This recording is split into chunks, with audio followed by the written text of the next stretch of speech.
देखिए, दक्षिण भारत के राजवंशों का क्रम जो कि तीसरी शताब्दी से लेकर के 14वीं शताब्दी तक रहा था। सबसे बड़ा कन्फ्यूजन ये होता है कि किस वंश के अधीन कौन से वंशों ने काम किया।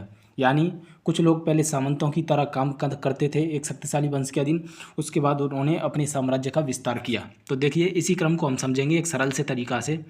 वो देखिए, देखो, सबसे पहले जो दक्षिण में शासन करता था 275 एडी से लेकर के आपके 897 एडी तक, कौन सा? पल्लव वंश।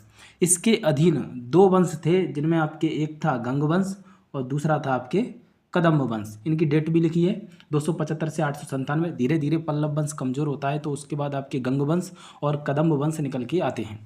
उसके बाद कदम्ब के अधीन जो सामंत काम करते हैं वो है आपके वातापी के चालुक्य, ये लोग काम करते हैं।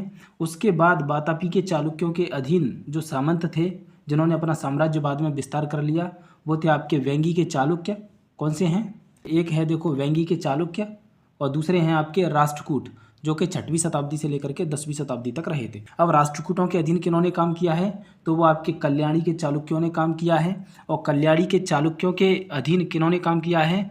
तो काकतीय वंश जो कि 1163 एडी से लेकर के 1323 एडी तक रहा, यादव वंश और होयसल वंश। तो किस वंश के अधीन कौन कौन से वंश ने काम किया है वो हमने जान लिया इस छोटे से वीडियो में। इनके मैप वगैरह देखिए तो देखिए, ये पल्लव वंश था जो कि आपके साउथ में ही था, यहाँ आपके शासन करता था पल्लव वंश साथ में।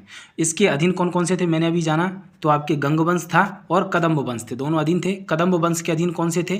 चालुक्य वंश वातापी के थे, ये आपके साउथ में हैं। धीरे धीरे आपके साम्राज्य बड़े भी होते गए। उसके बाद आपके वातापी के चालुक्यों के अधीन राष्ट्रकूट काम करते थे। राष्ट्रकूट एक विशाल साम्राज्य था। राष्ट्रकूटों के बाद आपके वेंगी के चालुक्य जो कि उन्होंने आपके अधीन काम किया। उसके बाद आपके कल्याणी के चालुक्यों ने काम किया। किसके अधीन काम किया था? राष्ट्रकूटों के सामंत थे।